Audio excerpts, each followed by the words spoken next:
Last piece we're going to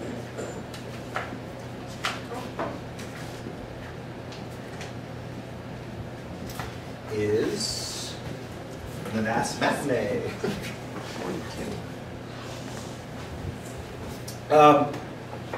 Just to mention, if anyone feels moved to do so, I have books for sale. The Last Matinee and Hooking the Sun. And also, if you feel so moved, if you got some loose change in your pocket, don't forget the beautiful red jar on your way out. Support the arts, support Kale. Thank you, Kale, for having us here. Really appreciate it. All right, The Last Matinee. The Last Matinee, Part 1.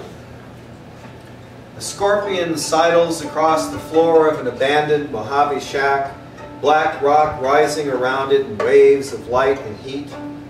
A motorcycle slides across wet pavement, flies towards the junction of rivers, where the warrior twins depart this world, sons of changing women born in the year of butterflies. I am the death and the last matinee. Red plush seats in the eternal afternoon, reel after reel offered up to the smooth gods of the con. A sliding door of bars, razor wire shines in the New Mexico sun. Cats lurk in the windows, El Gato waiting for food from heaven. You see it now, the sky, the sea, the lost sailor seeking his forgotten home, wine in the barrel, monks singing in the attic. The red sky sheds orange light on her skin. Love's lost wages wrapped in sin, the realm of saxophones and pedal steel guitars, the long dance into eternal night. It's the last matinee. The audience feels for the door. The stork flies in, the birth of the dying nation, the birth of the lost grail, forever out of reach. The Fisher King is dead. The last matinee. Come in and be cool. A lost breath, the zen grace of hidden beads, souls, stones, and cat's teeth, and inmate's talisman. Part 2. Sometimes I feel time slide past like a great slow serpent. Sometimes I have dreams of being tied face down, naked bodies stabbed with sharpened sticks like an Apache sacrifice in a John Ford Western. The last matinee cowboy rides off into the chameleon sunset, seeking buried Mayan pyramids, finds me instead downing mounds of hot popcorn, butter dripping over the serpent's long gray and crimson body. A mosaic of Jesus underwater, dreams of a Roman philosopher, a man with long graying blonde hair striding El Paso streets half naked, while somewhere in the west, elegant waves of dark brown silk dry beneath the desert sun, beneath the deep, deep canyon. Secret waters, green cottonwoods, ash and moss, a liquid sound, a stone gate to blue heaven.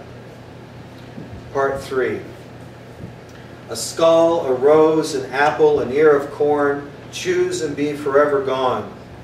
In a place where the river pours over a dam, a realm of watery eternity, they murdered him. He chose the corn and they murdered him. Knife blow to the groin. They fled to Kansas, where the corn grows tall in the Aztec sun. A train passing, great surging red engine, my daughters and I wave at the afternoon's last show. The sun on the golden cottonwoods of declining summer, the bard's death, rain gone to earth, the coming winter, the resurrection, the last matinee. I walk the path of bones. I pray to Ashoka, standing with his magic scepter forever gone. The movie is over. The bones turn to ash. The heron rises with a dying call. Its ancestors burned in a fiery comet that slammed into the sea. Quetzalcoatl reborn on the cinema screen. Part 4. Sunday afternoon, and the carnival is ending. Tattooed, muscled men pry open bolts with wrenches, tearing down colorful machines while a dirty prairie wind etches the sad-eyed merry-go-round horses, standing still in the orange sun-sliding light. A lone girl rides the Ferris wheel on its final turn, long blonde hair riding the wind's waves as the redwood seat slides past zenith, her last view of childhood. What was once a dazzling jewel of lighted circles spinning in the star-consumed night, now dull and tame in the waning desert sun, the crowds gone, the calliope silent, feeling the wheel slow, she tightens her grip on the long steel rail, trying to stop time with a dust-stung tear. 5. Haunted by old dreams, he shuffles under gray skies across the abandoned motor court, fake Pueblo crumbling from frost and rain. Damn leg still hurts, he mutters, while distant blue-collar trains moan in the steel rust town. He reaches the jimmied door, closes it gently behind him, falls onto the broken bed, hears the rattle of ancient springs as sacred voices in his head. Pulling up the wine, 2/3 done, he downs it in 3 sweet jags. Home, he whispers to the shadow plaster ceiling, at least until the police shut my movie down. Part 6. Where does the sacred fire go when it's extinguished at the holy time's ending? And where do the images go when the movie's over, the arc lamp's crackling blaze silent, the hero rolled up and stored in the octagonal black box? The brush lifts, the poem ends, the reel ceases with a flapping sound of dying machinery. The wheel slows, stops. Outside the sun is bright despite the afternoon hour. A raven lands, an abstraction made of flesh, an algorithmic curve, the half-life of plutonium.